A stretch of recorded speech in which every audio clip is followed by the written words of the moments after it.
Reit, wel, ymddeiriadau mewn un ystyr, achos dwi'n mynd i fod yn eithriadol bersonol.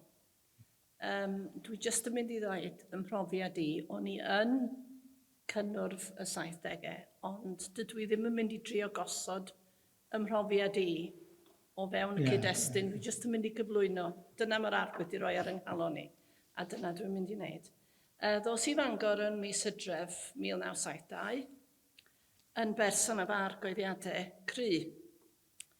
A o'n i'n blentyn ifanc iawn, wedi bod yn hollol sicr bod Duw yn bod. Drwy'r hyn o'n i wedi gweld yn y capel, trwy gwersi sgrythyr yn yr ysgol. O'n i wedi dod yn sicr bod y cyfan oedd yn cael ei ddeud am Iesu Grist yn wir. A nid cred a'i law oedd o. A nid cred pen oedd o chwaith. Fe sy'n trafod llawer efo yngwynidog gartre Parch Philip de la Haye ag eraill, tad yng Hydref Catrin yn un. Fe sy'n mynychu cyfarfodydd, fe sy'n mewn cynadleddau, fe sy'n ysgolha'r ysgol Sul. A mi dyfodd ne ddymuniad gwirioneddol i fyw y bywyd oedd yr arglwydd i roi mi i glod. O'n i'n cydnabod mod i'n bechadur, ond o'n i'n credu sy'n ni'n gwneud yng ngora i fyw fel o'n i'n meddwl o Duw eisiau mi fyw, y bysau Duw yn fodlon ar hynny. Ac yn sicr o'n i'n tybio mod i'n Gristion.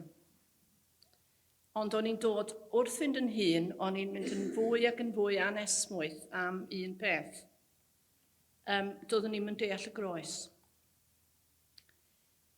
Yr hyn o'n i wedi gasglu, dwi'n mynd deud mae dyna oedd i ddysgu mi, ond dyna'r hyn o'n i wedi goleddu, oedd bod Iesu Grist wedi dod i ddangos i ni sut i fyw, a wedi dysgu ni sut i fyw. Ac o'n i ddilyn hynny.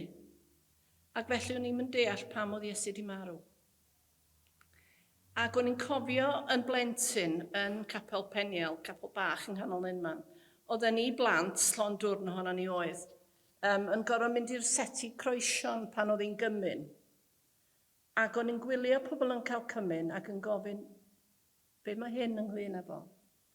Achos o'n i'n meddwl, os mae esiampl oedd bywyd Iesu, os mae ddysgeidiaeth oedd yn bwysig, pam bod o'n deud gnewch hyn cof amdanau? Hynny cofio ei farwolaeth o. Ac o'n i'n poeni am hyn. O'n i'n poeni amdano fo pan o'n i'n blentyn, a mi dyfodd y pryder yn y 90au. A mi gyrraeddes i Bangor yn 1972. Ac o'n i'n grefyddol frwd. Mi es i dŵr Gwen, o'n i'n ymuno yn bob dim, ac o'n i'n credu'r hyn oedd gen i, ond o'n i'n dal yn mynd yn gynyddol anfodlon. Yna, ym mis Hydref 1973, nes i gyfarfod Hywel. A mi fyddai'n dragwyddol diolchgar i Hywel. Ac i rai eraill, oedd yn sôn o hyd ac o hyd am y groes. Ac yn sydyn, oedd gen i'r hyn o'n i wedi bod yn anesmwyth amdano fo dros yr holl flynyddoedd, ond yn lle lleddfu'r pryder a'r anesmwythyd, mi nath o ddwisau. Ges i'n argyhoeddi mod i yn bechadur. O'r blaen o'n i'n cytuno mod i, ond rwan o'n i'n sylweddoli mod i'n bechadur. O'n i'n bechadur crefyddol, ond fynd i weld nad oedd y ffaith mod i'n credu bob math o bethau ddim yn newid y ffaith mod i'n euog ger bron Duw oedd yn sanctaidd. Ac oedd y ffaith mod i'n dymuno efelychu bywyd Iesu ddim yn gwneud dim i symud yr eogrwydd yna. Deilais i oriau ag oriau yn siarad efo Hywel a rai eraill, yn cael ei gliro'r efengil i mi, Fes i mewn encilion, cyfarfodydd Bangor, cyfarfodydd amrywiol, astudiaethau. Nes dod i ddeall yr efengil mewn theori, ond o'n i'n dal i drio bargeinio efo Duw mewn gwirionedd. Yn dal rhywsut i feddwl mod i'n gallu cynnig neu bod angen i mi gynnig rhywbeth iddo fo. oedd yng ngwybodaeth i'n tyfu ynglyn â'r Efengyl, ond ochr yn ochr efo'r gwybodaeth, oedd y gwewyr personol yn tyfu hefyd. A felly es I adre ha 1973, ac yn mis Awst, canol mis Awst, y 19 o Awst, o'n I wedi cyrraedd pen yn henyn, o'n I wedi gofyn i'r arglwydd ddod I mewn i'n nghalon ni, achos dyna be oedd pobl yn ddeitha I wneud. Gymaint o weithiau. Ac dwi'n ni'n be o'n i'n disgwyl. O'n i'n disgwyl rhyw fflach fel Paul ar y ffordd I Damascus, dwi'n meddwl. O'n I wedi gofyn a gofyn, a nes I fynd i'n stafell wely, a gorwedd ar y gwely, a nes I just deud, help. A nes I stopio trio cynnig dim byd. Dim hyd nod cynnig y ffaith mod i'n gofyn I ddiw ddod I mewn I mywyd I.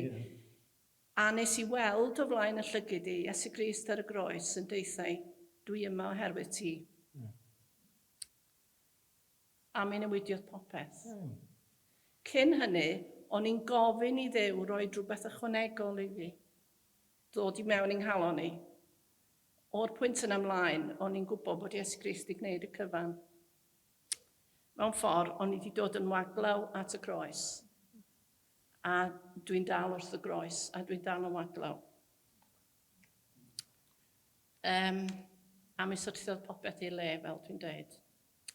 A bob tro, oedd Arfon Gwyn, dwi'n meddwl mae Arfon oedd, yn y ffilm nath Gwyn, yn sôn am diolch I ti, yr holl alluog ddiw, bod hi'n anthem y cyfnod yna.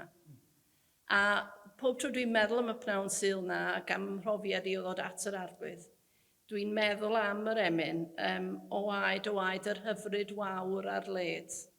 A mi oedd y pnawn syl yna yn hyfryd wawr. Lle gynt o'n i'n ddall, o'n I nawr yn gweled. A mae yna bron I hanner can mlynedd ers hynny. Dwi'n gwybod llawer mwy am yr arglwydd rwan nag o'n i'r adeg yno. Dwi'n gweld bod o'n llawer mwy rhyfeddol nag o'n i'n sylweddoli'r adeg yno. Dwi'n nabod yn hunan yn well. Ond dwi'n dal yn waglaw a dwi'n dal wrth y groes.